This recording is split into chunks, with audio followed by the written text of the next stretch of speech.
चलो, सो मेरे लेफ्ट में देविशी बैठी है. Devishi, you joined MBBS in the year? Okay, so you are currently a third year student. जल्दी आ, जल्दी आ, जल्दी. লগাই দিয়া চিন্ময়, যাতে আৰু ডিস্টারবেন্স নহয় আৰু.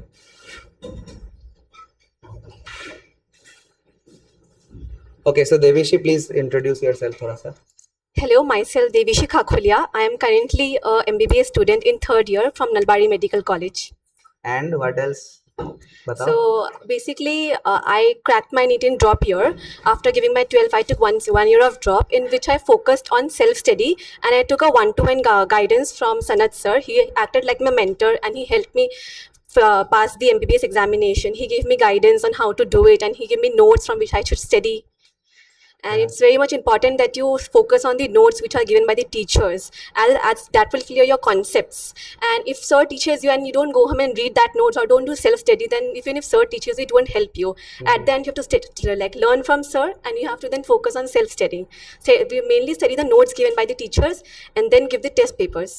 So that will really help you. Actually, रखो, कोई नहीं, अपने पास रखो. Okay.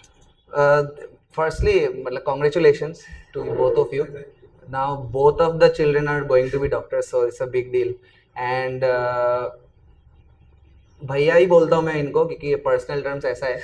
ठीक है, मैं भी उनको बोलता कि मुझे सनत छोटा भाई हिसाब से बुलाओ. एंड द थिंग इज कि मैं ये भी मानता हूँ कि पेरेंट्स, टीचर्स और स्टूडेंट्स, इनमें भी एक बहुत अच्छा कोऑर्डिनेशन होना चाहिए. Teacher will contribute in his way, parents also have to contribute in their way.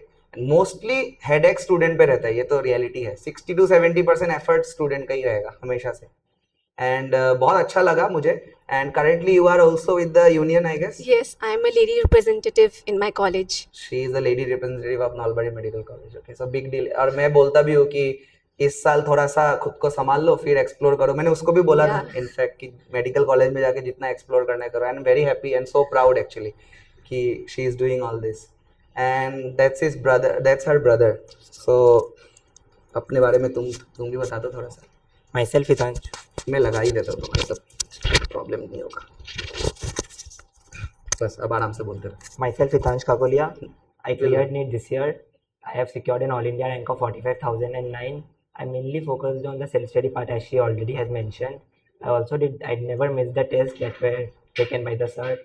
Test में हमेशा फोकस रखो, टेस्ट बहुत इंपॉर्टेंट है, नोट्स करो जैसा उसने बोला.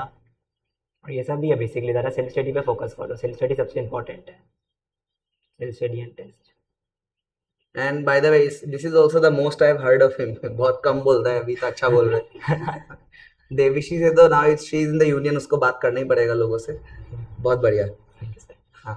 और मैक्सिमम स्टूडेंट्स का जो जनरल क्वेरीज है वही पूछूंगा. तुम भी दे सकते हो जवाब, कोई प्रॉब्लम नहीं है. ठीक है. लाइक एक तो है कि टेस्ट के बारे में जो तुमने बोला बहुत इंपॉर्टेंट पॉइंट है ना. तो टेस्ट देने के बाद उसका एनालिसिस करना कितना इंपॉर्टेंट है, ये भी थोड़ा सा इनको बता दो, क्योंकि मैक्सिमम स्टूडेंट टेस्ट देते तो हैं बट एनालिसिस नहीं करते. लेकिन एनालिसिस तो सबसे इंपॉर्टेंट है. अगर तुम एनालिसिस नहीं करोगे तुम्हें गलती का नहीं मालूम चलेगा. और अगर गलती ही नहीं मालूम है तुम्हें तो टेस्ट का कोई मतलब ही नहीं बचते. बिकॉज जो तुम्हें आता है वो तो आता ही है, और जो नहीं आता अगर वो ही नहीं सीखा तो टेस्ट देके क्या फ़ायदा. मैंने जो गलती किया था मैंने उसको मतलब लिख के भी रखा था ताकि नीट के मिस्टेक डायरी जो सर ने मुझे बोला था कि तुमने जो भी मिस्टेक्स किया है उसको नोट डाउन करके रखो, ताकि नीट के पहले तुम्हें टाइम नहीं मिलेगा कि तुम सब पढ़ लो. तो वो मिस्टेक्स को तुम उसके लाइक ऑब्वियसली नीट के एक दिन पहले तुम इतना स्ट्रेस मत लो. सर ने मुझे बोला कि तुम एक दिन पहले तो रिलैक्स करो, तुम माइंड में स्ट्रेस मत लो. पर नीट के एक सब लाइक 1 वीक पहले तुम अपने वो डायरी में तुमने जो भी गलतियाँ किया था उसको एक बार रिवाइज कर लो, ताकि वो तुम्हारा एग्जाम में ना हो. बहुत इंपॉर्टेंट पॉइंट है ये. एनालिसिस करना बहुत इंपॉर्टेंट. मतलब टेस्ट तो सब बच्चे ही दे रहे हैं but very few of them analysis. ठीक है. मैं तो यहाँ पे इन अ वे फोर्स करता हूँ इनको करने की, कम लोग हैं तो इट बिकम्स ईजियर. और ठीक है, we can open the questions for you. 1 or 2 हम लोग क्वेश्चन ले सकते, ज़्यादा नहीं, 1 या 2. ठीक है. तुम क्या ले, तुम लास्ट टाइम भी पूछा था. कोई और पूछना चाहते हैं? तुमको मैं दूंगा मौका. कोई नहीं पूछना चाहते तो तुम पूछ लो. So apart from academics, how did you enjoy your times? Apart from the unproductive part, like protecting and protecting by how do you like utilize your time apart from मतलब प्रिपरेशन के टाइम का पूछ रहे हैं, अभी का नहीं पूछ रहे. So in prepare like apart from academics obviously जैसे बोलते हैं आप 24 आवर्स 12 आवर्स तो डे नहीं पढ़ सकते, तो आपको रेस्ट चाहिए. So obviously I used to like sometimes when I get I used to sleep, but sir ने मुझे एक चीज़ बोला था before NEET 3-4 months don't sleep in 2 to 5, because अगर आप उस समय सोगे तो आपको नीट में उस समय नींद आएगा. तो सर वॉज वेरी फोकस कि तुम उस समय मत सो, बाकी time I used to sleep. And to increase my mind and capacity मैं यूजुअली वॉक करने चली जाती थी या फिर अपने भाई के साथ टेबल टेनिस खेल लूँ, वॉक कर लूँ. सो इट्स लाइक वो सब आप गेम्स खेला स्पोर्ट्स के लिए आपका बॉडी भी एक्टिव रहेगा and you can even sleep just about that time of sleeping. And you can any other hobby you have, you can follow your hobbies. You obviously need entertainment. आप पूरे समय पढ़ के तो आप पागल हो जाओगे ना. सो इसलिए आप एंटरटेनमेंट भी करो. आपको जो पसंद, आपको खेलना पसंद है आप खेलो, आपको सोना है आप सो, बस उस टाइम को छोड़ के. एंड यू सर ने मुझे ये भी बोला था कि लाइक बहुत लोग होते हैं एग्जाम आ गया so I will sleep for 2 hours only 3 hours. ऐसा मत करो. तुम आराम से every day 8 hours of sleep रखो एंड बाकी समय पढ़ो. Maximum like around 10 hours 8 hours a day is sufficient. तुम अगर पढ़ लेते सर ने मुझे तुम 8-10 hours पढ़ो एंड देन 8 hours सो and then 2 to 3 hours you can enjoy whatever you want per day. ऐसा लग रहा है सच में डॉक्टर्स की बात कर रहा हूँ, बिकॉज 2 साल में देखो medical college shapes you very nicely actually, specially government college इतना अच्छा बोल रही है. एंड मैं ऐसा लग रहा है कि मतलब मैं ही बोल रहा हूँ इन अ वे, जो मैं बोलना चाहता हूँ वही बोल रही है बैक टू बैक.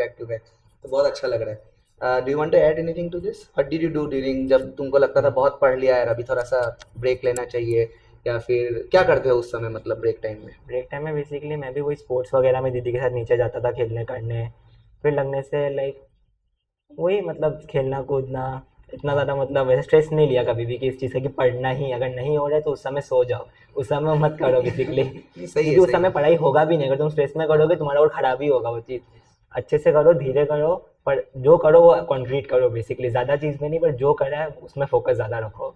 मैंने तो वही किया था अपना टाइम में. मतलब 8 to 10 hours या 6 hours पढ़ना बहुत होता है, बट अगेन तुम देखो 24 hours में करना है.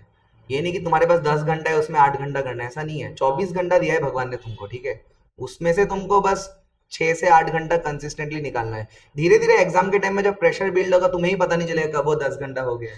ठीक है, फर्स्ट ईयर एग्जाम में कितना पढ़ा था तुमने, बता दो. नीट से ज्यादा पढ़ा था कि कम? मतलब first MB?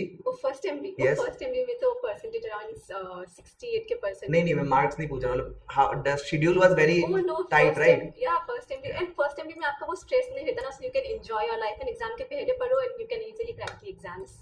It's like not just sir ने मुझे बोला था कि तुम अभी अच्छे से पढ़ लो, लगने के तुम एग्जाम एमबीबीएस क्रैक करने के बाद तुम आराम से रेस्ट ले लेना. एंड मैंने वही किया, मैंने पहले ही फोकस किया.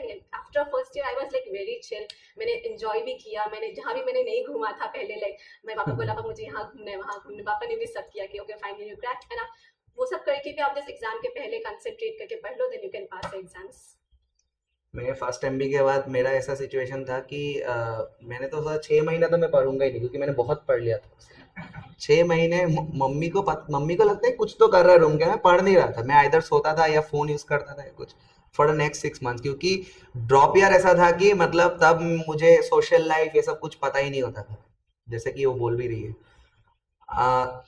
पोस्ट 6 months जब एग्जाम आने लगा और जब मैंने देखा ना कि एनाटॉमी इतना बड़ा है, बाप रे बाप, ये तो बायो का मतलब 50 बुक घुसा होगा इसमें. एनसीईआरटी कुछ भी नहीं है, ठीक है. इसमें हिस्टो भी आता है, ऑस्टियोलॉजी भी आता है, ये भी आता है, वो आता है, बहुत सारा चीज है. बीडी चौरासी के आई थिंक 4 वॉल्यूम है ना अभी. हाँ, 4 वॉल्यूम है. तो 4 वॉल्यूम तुम्हारा मतलब एनाटॉमी, फिर बायो केम भी बड़ा ही है. It's bigger than at least physics came and. तो मुझे फिर मैं सीधा बोल रहा हूँ, मैं सीनियर के पाँव में गिर गया, सच बता रहा हूँ. मैं बोला था भाई बचा लो कुछ भी करके, एटलीस्ट पासिंग मार्क्स के लायक कॉमन टिक कर दो. तो एक यमनदीप भैया है, currently I think he is doing PG, and उन्होंने मेरे को 2-3 गाली दिया और उसके बाद दे दिया, चलो जाओ ये पढ़ लो. तो फिर उसके बाद थोड़ा सा कॉन्फिडेंट आया कि हाँ एटलीस्ट पास करने लायक हो, और बाकी टाइम पढ़ लिया. वही है कि med school is tough. I am not saying कि med will be in your final year ना. Final year you know how. अभी क्या ईएनटी ऑप्था इंक्लूडेड है तुम्हारा? नहीं, ENT of the final year बच गया. तो इनके पहले 2 सब्जेक्ट और इंक्लूड कर दिया था फाइनल ईयर में. तो फिर से फाइनल ईयर में है तुम्हारा? ओके. तो she will go through a very hectic final year exam. तो वही है कि वो 2-3 महीना पूरा डेडिकेशन से रहना है. लेकिन बाकी देखो, अगर वो फाइनल ईयर में फर्स्ट 6 months जैसे कि वो अपना काम भी कर रही है उधर यूनियन का, इसका उसका, and if she is doing some other activity, dance वांस भी करते होगे, तो वो सब अगर तुम कर रहे हो तो वो सब करके भी मैनेज किया जा सकता है. लेकिन ये ईयर ऐसा है कि इट इज सो क्रूशियल कि you can't even think about it. तुम सपने में भी डांस के बारे में नहीं सोच सकते, ऐसा है. उसके बाद yes we can manage and होना भी चाहिए. We I believe doctor should be pluripotent, I always say. ठीक है, जो भी आता है तुमको, जो भी टेबल टेनिस जैसे खेलते हो, टेबल टेनिस में भी एक्सेल करो. Okay, and you never know. ठीक है, आई थिंक ज़्यादा लंबा नहीं करते यहीं पे. आप कुछ बोलना चाहोगे लास्टली फॉर द स्टूडेंट्स? आप ही कुछ बोलो, यहाँ बैठ जाइए आप, कोई बात. आप सर बैठिए ना, मैं बैठता हूँ. ठीक है, आप स्टूडेंट्स को एज अ पेरेंट क्या, एज एन एल्डर क्या गाइड करना चाहोगे, आप एक बार बता दीजिए and we will end on that. नहीं, ओवरऑल क्या है, बस मेहनत लगा के, मतलब 100% ऑनेस्टी के साथ पढ़ो. मैं तो यही बच्चों को भी बोलता था कि मैं कभी भी इनको नहीं बोला कि पूरे दिन पढ़ो. इनफैक्ट मैं जब ये लोग बहुत ज़्यादा पढ़ते थे तो मैं इनको बोलता रहा, आ जाओ जाओ चलो मूवी लगाओ, मूवी देखते हैं. Is very cool bye the way. Movie देखते हैं, मतलब प्रेशर को रिलैक्स करके पढ़ना है. मतलब बहुत बच्चे, बहुत घर में पेरेंट्स भी बोलते हैं पढ़ो पढ़ो पढ़ो, जस्ट किताब खोल के सामने बैठने से इट्स यूजलेस. कोई सेंस नहीं है. मतलब कभी इतनी बार मुझको लगता है कभी ऐसा होता होगा, किसी को दिखाने के लिए आप किताब खोल के बैठ रहे हो just to show a somebody, might be parents और समबडी और teacher, whoever, I don't know, but it's meaningless, useless है. अगर मन नहीं लग रहा है तो उठ जाओ पढ़ने से. कम पढ़ो, बट जितनी देर पढ़ते हो उतना प्रोडक्टिव होना चाहिए. इट्स मेक नो डिफरेंस कि you sit for 10 or 12 hours a day. You can study, in fact, 3-4 hours a day. That is more than enough. But that 3-4 hours पूरा constructive, productive होना चाहिए. Rest of the time, do whatever you want to do. Movie देखो, घूमो, सब करो, क्योंकि वो नहीं करोगे तो ज़्यादा स्ट्रेस लोगे. और अभी ऐसे भी सर लोग के पास आओगे, पढ़ो, ये नहीं किया, घर जाओगे पेरेंट्स बोलेंगे ये नहीं किया. रिलैक्स होके पढ़ो, प्रोडक्टिव रहो, आराम से होगा, कुछ नहीं है. बस पढ़ाई के साथ जो तुम्हारी हॉबी है वो भी साथ में रखो. मैं तो यही बोलूँगा. Can I ask a final question? Okay okay. So, apart from teachers and your friends, like parents play a crucial role in the education. So, how did Uncle and Auntie help you? As I can see, he's a very cool guy. And So yes, supports you. like my brother used to take less stress. In fact, I take a lot of stress. Like if I have an exam, I get panicked usually that, oh my god, I have exam, I didn't cover this, I didn't cover that. And then I used to go and tell my mom, mummy मेरा ये बाकी है, मेरा ये नहीं हुआ, mummy मेरा ये नहीं हुआ. Then my mother used to always tell me, कोई बात नहीं, टेंशन मत लो, जितना हुआ उतना करो, अच्छे से करो. And doesn't matter कि तुम मत सोचो. And Papa used to tell me कि, I used to tell कि मेरा ये नहीं हुआ, I'll get less marks. And I had a fear that if I appear for exams, maybe I'll score less. And if I score less, I'll be demoralized or my parents will scold me.